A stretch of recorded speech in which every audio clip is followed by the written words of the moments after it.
meet my bride. Let's go for a ride in my newfangled automobile. Just where we will go, nobody knows, but it's sure a great way to feel. Behind the wheel of the speed meter steel, it's my newfangled automobile. Hello and welcome to Vintage Car History. I'm Wild Bill.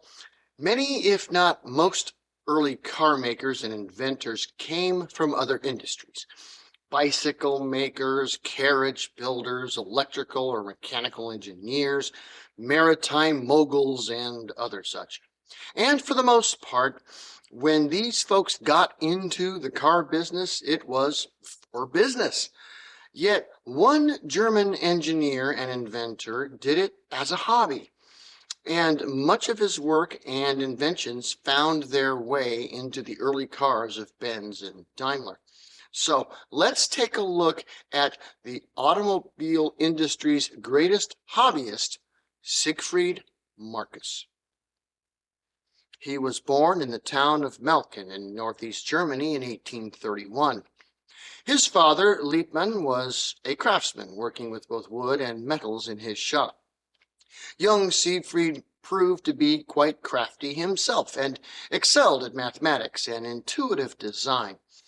He began his apprenticeship to be a machinist in his father's shop at age 12 and went to Hamburg a couple years later to complete it. He was a qualified machinist by age 17 and in 1848 moved to Berlin to work at the then new company Siemens and Halske. Over the next 3 years, his supervisors recognized just how inventive and intelligent he was, and so began to give him opportunities to expand his skills. Within 3 years, he had invented for the company a new and much more efficient telegraph relay system, for which the company gave him the credit and paid him a bonus of 1,000 marks. After a few years with Siemens and more inventions under his belt, he moved to Vienna to work for another company in 1852.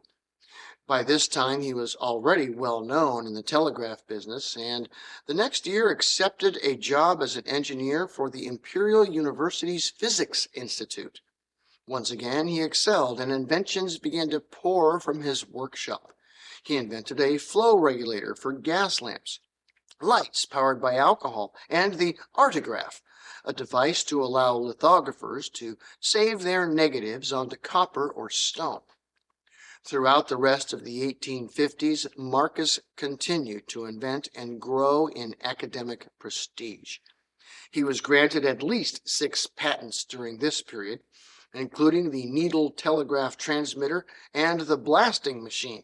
You know those old-time photos of miners pushing down a handle in a large box that would ignite the dynamite? That's Siegfried Marcus's invention. He opened his own machine shop and laboratory in 1860 and continued to invent and receive many orders for his inventions and consultation in establishing new telegraph connections. His company grew into a sizable factory, and within a few years, he was a wealthy man.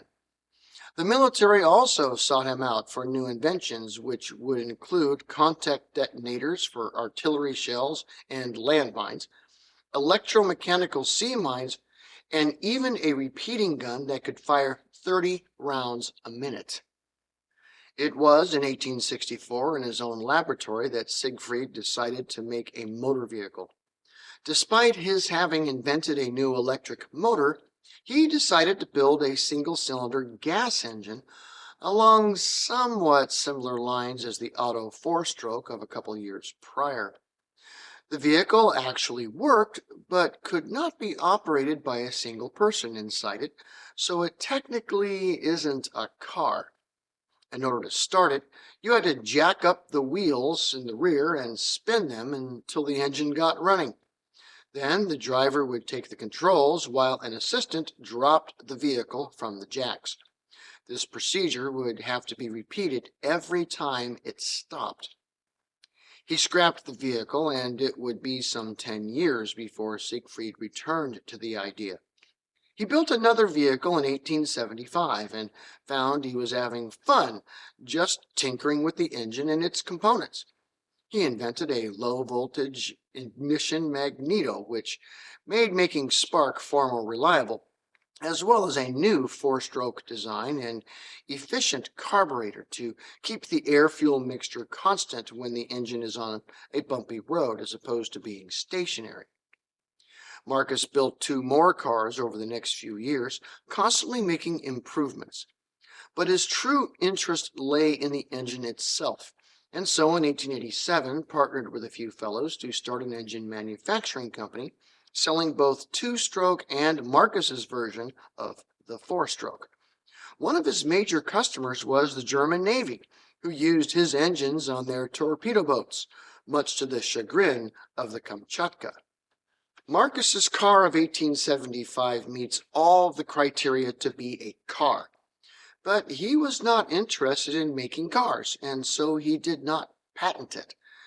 Thus, Karl Benz is usually credited with inventing the car, as he actually patented his design, borrowing many ideas from Marcus, and so there's a proper paper trail for its invention.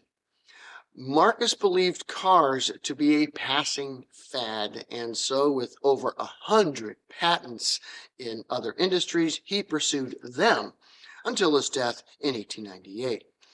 Siegfried Marcus is widely considered to be one of the greatest inventors of the 19th century, yet is largely overlooked over when the question is asked, who invented the car?